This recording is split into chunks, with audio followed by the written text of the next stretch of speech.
Hello student, मैं आपका दोस्त अंकित। तो आज से हम स्टार्ट करने जा रहे हैं यूट्यूब पे इंडियन पॉलिटी। तो इंडियन पॉलिटी की क्लास फर्स्ट में आपका स्वागत है स्टूडेंट। तो आज हम एकदम बेसिक से स्टार्ट करेंगे, मतलब एकदम बेसिक चीजें होगी जो आपको सीधा एकदम फैक्चुअल याद रखनी है। तो आज के टॉपिक में हम क्या करेंगे, इंपोर्टेंट मेंबर एंड डेट्स को याद रखेंगे स्टूडेंट। मेंबर्स कमिटीज और डेट्स वगैरह याद करेंगे। ठीक है स्टूडेंट, स्टार्ट करते हैं। अब देखिए, चार डेट आपको 1946 की याद होनी चाहिए। कब की? 1946 की चार डेट। 6 दिसंबर, 9 दिसंबर, 11 दिसंबर और 13 दिसंबर। लगभग 1 वीक की कहानी है। 6 दिसंबर, 9 दिसंबर, 11 दिसंबर एंड 13 दिसंबर। अब क्या क्या हुआ था उस दिन, देखिए स्टूडेंट। तो आपको दिख रहा होगा स्टूडेंट, इंपोर्टेंट डेट्स है। 6 दिसंबर 1946 को फॉर्मेशन हुई थी इंडियन कॉन्स्टिट्यूट असेंबली की। जब कैबिनेट मिशन 1946 में भेज दिया गया था, तो किसकी फॉर्मेशन की गई थी? कॉन्स्टिट्यूएंट असेंबली की, जो पूरा कॉन्स्टिट्यूशन लिखना था, संविधान लिखना था देश के लिए। तो कब हुई थी उसकी फॉर्मेशन? 6 दिसंबर 1946 को। समझ में स्टूडेंट? चलिए नेक्स्ट। 9 दिसंबर को फर्स्ट मीटिंग हुई थी कॉन्स्टिट्यूट असेंबली की। फॉर्मेशन तो 6 दिसंबर को गई थी, तो पहली बार ये मिले कब थे सारे लोग? 9 दिसंबर को। कहां पे मिले थे? कॉन्स्टिट्यूशन हॉल में या सेंट्रल हॉल ऑफ पार्लियामेंट में। अब वहां पे देखिए, तीन नाम आपको याद रखने हैं। जो पहली वेलकम एड्रेस किसने किया था, स्पीच किसने दी थी? J B Kripalani delivered the welcome address, मतलब वेलकम किया था सबका। किसने? जेबी कृपलानी। डॉक्टर सचिंद्र बंदा सिन्हा, सचिंद्र नंदा सिन्हा, ये टेम्परेरी प्रेसिडेंट थे असेंबली के। क्या थे? टेम्परेरी प्रेसिडेंट थे। और ये क्वेश्चन यूपीएससी पूछ चुका है 2024 में स्टूडेंट। ये क्वेश्चन डायरेक्टली पूछा था, देखिए। समझ में? Only 207 members attendant. तो जितने भी मेंबर्स थे टोटल, उसमें से कितने लोगों ने अटेंड की थी मीटिंग? 207 मेंबर, 207 लोगों ने ही मीटिंग अटेंड करी थी। और मुस्लिम लीग ने उस टाइम पे बॉयकॉट किया था मीटिंग का। तो देखिए, 6 दिसंबर को फॉर्मेशन होती है, 9 दिसंबर को सबसे पहले मिलते हैं, जेबी कृपलानी डिलीवर स्पीच देते हैं, और सचिंद्र नंदा सिन्हा अपॉइंट होते हैं temporary president of the assembly. समझ में स्टूडेंट? चलिए आगे। 11 दिसंबर को 1946 में डॉक्टर राजेंद्र प्रसाद इलेक्टेड प्रेसिडेंट। टेम्परेरी प्रेसिडेंट हट चुके हैं, इलेक्टेड प्रेसिडेंट आ चुके हैं, जिनका नाम था डॉक्टर राजेंद्र प्रसाद। याद रखना, डॉक्टर राजेंद्र प्रसाद। और वाइस प्रेसिडेंट कौन थे? H C Mukherjee. तो प्रेसिडेंट कौन थे? डॉक्टर राजेंद्र प्रसाद, और vice president H C Mukherjee. Okay students. Sir B N Rau appointed constitutional adviser to the assembly, जिन्होंने ड्राफ्ट किया था कॉन्स्टिट्यूशन का। ड्राफ्ट किसने किया था सबसे पहले? बी एन राव, जो appointed constitutional adviser to the assembly, जिन्होंने ड्राफ्ट किया था इनिशियल कॉन्स्टिट्यूशनल नोट्स को। तो 11 दिसंबर को क्या याद रखना है कि डॉक्टर राजेंद्र प्रसाद प्रेसिडेंट बने, H C Mukherjee vice president बने, और बी एन राव को कॉन्स्टिट्यूशनल एडवाइजर बनाया गया, जिन्होंने ड्राफ्ट भी तैयार किया था। तो समझ में आ गई? 9, 6, 9, 11। अब करेंगे 13 दिसंबर को। जवाहरलाल नेहरू ने मूव किया था ऑब्जेक्टिव रिजोल्यूशन। जो ऑब्जेक्टिव रिजोल्यूशन को आज की तारीख में प्रियम्बल बोला जाता है। क्या बोला जाता है स्टूडेंट? प्रियम्बल। तो उन्होंने कब किया था? 13 दिसंबर को मूव किया था पार्लियामेंट के अंदर। किसने? जवाहरलाल नेहरू ने। होप सो स्टूडेंट आपको ये चारों डेट याद हुई होगी। चलिए, अब देखिए, कॉन्स्टिट्यूशनल असेंबली थी ना स्टूडेंट, उसमें स्टार्टिंग में, जब पार्टीशन से पहले की बात बता रहा हूं मैं, पार्टीशन से पहले कितने मेंबर थे? 389। कितने मेंबर थे स्टूडेंट? 389। इसमें से 296 तो इलेक्टेड थे, जिनको इलेक्टेड मतलब इलेक्ट किया गया था, और 93 नॉमिनेटेड थे। जो 93 थे वो प्रिंसली स्टेट से आए थे। कहां से आए थे? प्रिंसली स्टेट बोले तो रजवाड़ी, जो राजाओं के वो होते थे। 93 और 296 इलेक्टेड थे। अब 296 में से भी 292 तो प्रोविंस से आए थे। प्रोविंस बोले तो स्टेट बोल सकते हैं आप। और बाकी क्या बोलेंगे, चार कहां से आए थे? तो चीफ कमिश्नर प्रोविंस हुआ करता था। ये सारे आप हिस्ट्री में पढ़ोगे स्टूडेंट। तो मैं हिस्ट्री में आपको सारे कंसेप्ट सिखा दूंगा। अभी मेरी मॉडर्न हिस्ट्री की ऑलरेडी क्लास चल रही है। तो चार कहां से आए थे? चीफ कमिश्नर प्रोविंस से। अब कौन कौन से कमिश्नर प्रोविंस थे? अजमेर, भोपाल, कुर्ग, दिल्ली। तो आप याद रख सकते हैं, A B C D. Ajmer, Bhopal, Coorg, Delhi. चार प्रोविंस आए थे। 292 प्रोविंस से आए थे। समझ गए स्टूडेंट? अब जैसे पार्टीशन हुआ, इंडिया पाकिस्तान अलग हुए, इंडिया पाकिस्तान अलग हुए, तो कितने मेंबर बच गए कॉन्स्टिट्यूट असेंबली में? 299। याद रखना स्टूडेंट, पूछ सकता है। और यूपीएससी ने तो स्टेट पीसीएस वालों के लिए तो फेवरेट चीजें होती है ये। समझ गए स्टूडेंट? 299। चलिए स्टूडेंट आगे।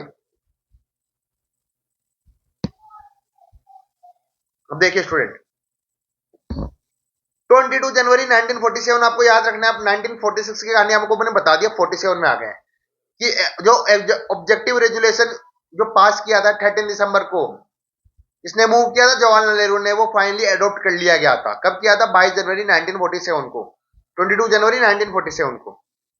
22 जुलाई 1947 में इंपॉर्टेंट डेट है क्योंकि उस दिन हमारा नेशनल फ्लैग को अडॉप्ट किया गया था, जिसको आप तिरंगा बोलते हो स्टूडेंट, तिरंगा। किसने अडॉप्ट किया था? कॉन्स्टिट्यूएंट असेंबली में। कब किया था? 22 जुलाई 1947। समझ गए स्टूडेंट? नेक्स्ट, 15 अगस्त 1947। अब ये तो सबको पता है उस दिन क्या हुआ था स्टूडेंट, बताने की जरूरत नहीं। उस दिन अपना देश आजाद हुआ था, हम लोग फाइनली इंडिपेंडेंट हो गए थे स्टूडेंट।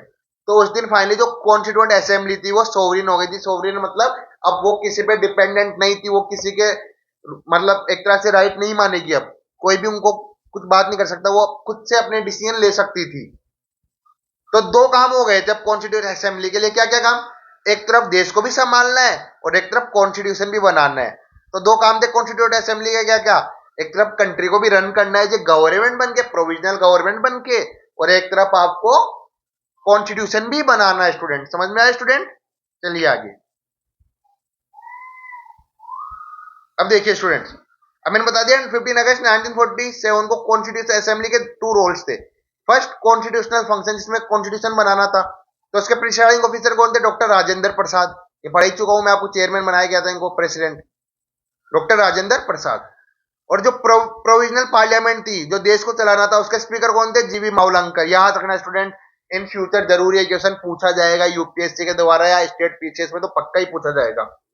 जीवी मावलंकर स्पीकर थे प्रोविजनल पार्लियामेंट के, और प्रिसाइडिंग ऑफिसर कौन थे? डॉक्टर राजेंद्र प्रसाद। तो समझ गए दो रोल कौन कौन से कर रहे थे वो। चलिए स्टूडेंट आगे। अब आपको कुछ कमिटीज बताऊंगा स्टूडेंट, में आपको क्या बताऊंगा? सॉरी, कमिटी नहीं, कमिटीज के मेंबर्स के नाम बताता हूं मैं आपको, कमिटी आगे बताऊंगा स्टूडेंट में। अब फाइनली 29 अगस्त 1947 को ड्राफ्टिंग कमिटी बनी थी, जिनको कॉन्स्टिट्यूशन पूरा बनाना था। क्या बनी थी? 29 अगस्त 1947 को ड्राफ्टिंग कमिटी, जिसमें टोटल कितने मेंबर थे? 7 मेंबर्स। याद रखना है स्टूडेंट, इनके नाम भी याद रखने हैं। तो चेयरमैन तो आप सबको पता है, doctor B R Ambedkar. Doctor B R Ambedkar थे चेयरमैन।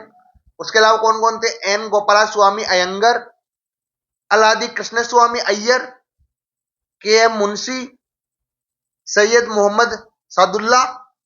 अब ये पांच तो आपको ऐसे कैसे याद होने चाहिए? Doctor B Rao Ambedkar, N Gopal Swami Ayyangar, Alladi Krishna Swami Iyer, K M Munshi, Syed Mohammad Saadulla. समझ गए स्टूडेंट? अब ये देखिए 6 और 7 की थोड़ी कहानी है। पहले तो बीएल मित्तर थे। कौन थे 6 नंबर पे? बीएल मित्तर। लेकिन उनको रिजाइन करना पड़ा था। क्यों? क्योंकि उनकी हेल्थ ठीक नहीं थी।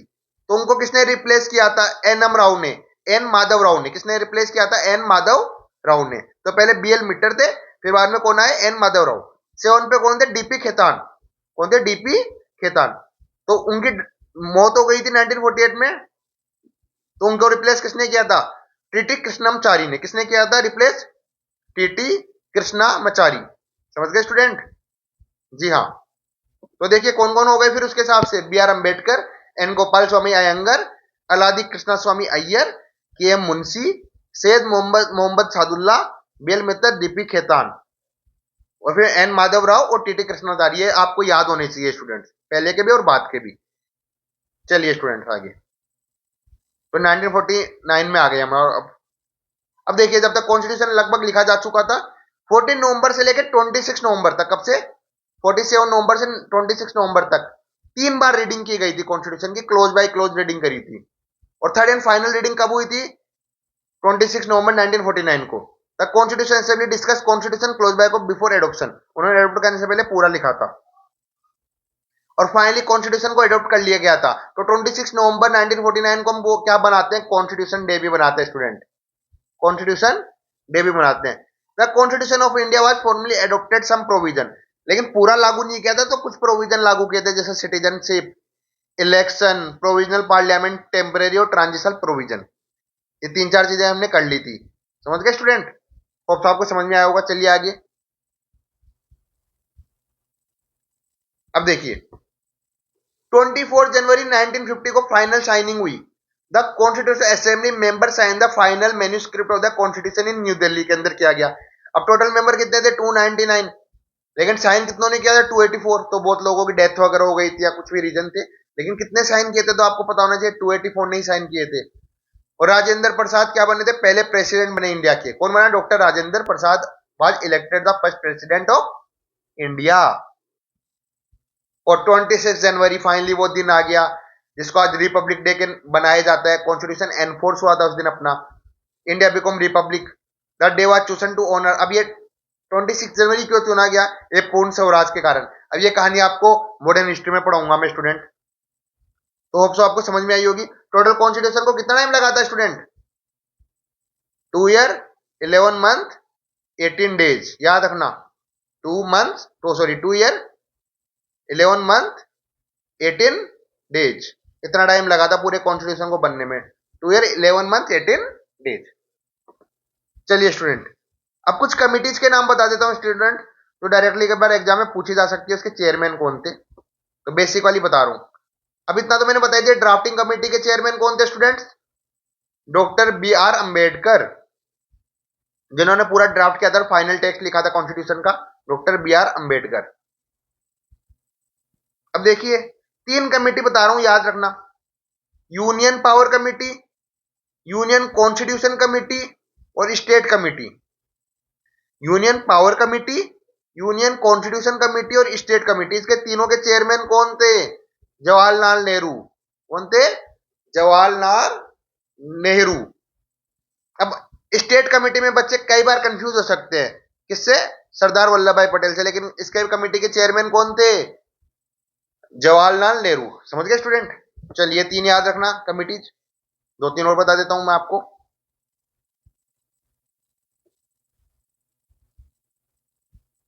हाँ, rule of procedure committee, procedure है ये student. Rule of procedure committee के चेयरमैन कौन थे, डॉक्टर राजेंद्र प्रसाद। और स्टीयरिंग कमेटी के भी चेयरमैन कौन थे, राजेंद्र प्रसाद। तो ये 2 कमेटी का नाम याद रखना आप, कि जो रूल्स वगैरह बनाए थे, और स्टीयरिंग कमेटी के चेयरमैन कौन थे, डॉक्टर राजेंद्र प्रसाद।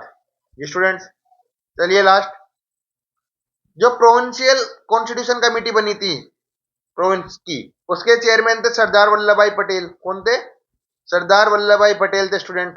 ये देखिए सरदार वल्लभ भाई पटेल, प्रोविंशियल कॉन्स्टिट्यूशन कमेटी के।